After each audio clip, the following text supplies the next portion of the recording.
Tu as l'impression que tu stagnes dans différents domaines de ta vie et peux te poser la question, est-ce que j'ai réellement bien entendu les instructions de Dieu? Que faire?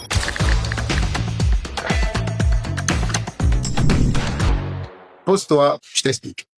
Alors, qu'est-ce que tu fais quand tu as vraiment l'impression que rien n'avance? Voilà. Est-ce que tu as vraiment entendu ce que Dieu t'a demandé ou est-ce que tu as entendu une bonne instruction? Alors, il n'y a rien de plus frustrant que d'avoir vraiment l'impression de tourner en rond malgré même la prière et même malgré le fait que tu penses être obéissant. Trois choses. La première chose, c'est que il y a toujours des temps d'attente. Ce n'est pas parce que tu stagnes que tu n'avances pas. La première chose que tu dois comprendre, c'est qu'il y a toujours un temps d'attente. La Bible dit, je crois, dans Habakkuk 2, verset 3, il dit la prophétie, attends-la, même si elle tarde. Tu vois, il y a le mot tarder, il y a le mot attendre. Donc, tu dois attendre. Tout arrive au mieux pour celui qui sait attendre. Donc, attends. La patience est une bonne vertu. La deuxième chose, c'est que ça peut être aussi un temps de préparation. Le fait de stagner ne veut pas forcément dire que tu as mal fait les choses ou que tu es en retard ou que tu en avances. Ça veut simplement dire que Dieu permet toutes choses pour un moment précis.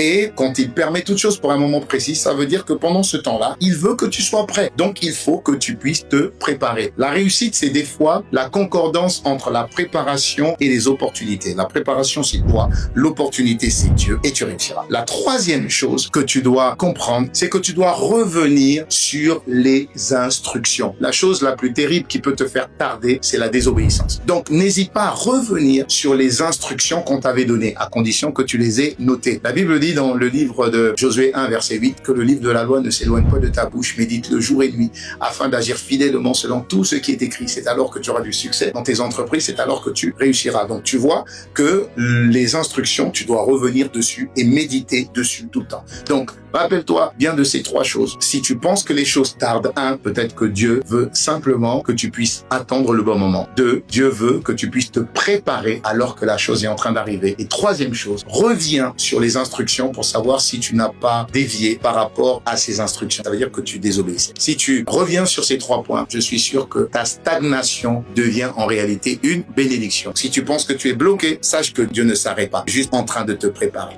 C'était Pasteur Gis.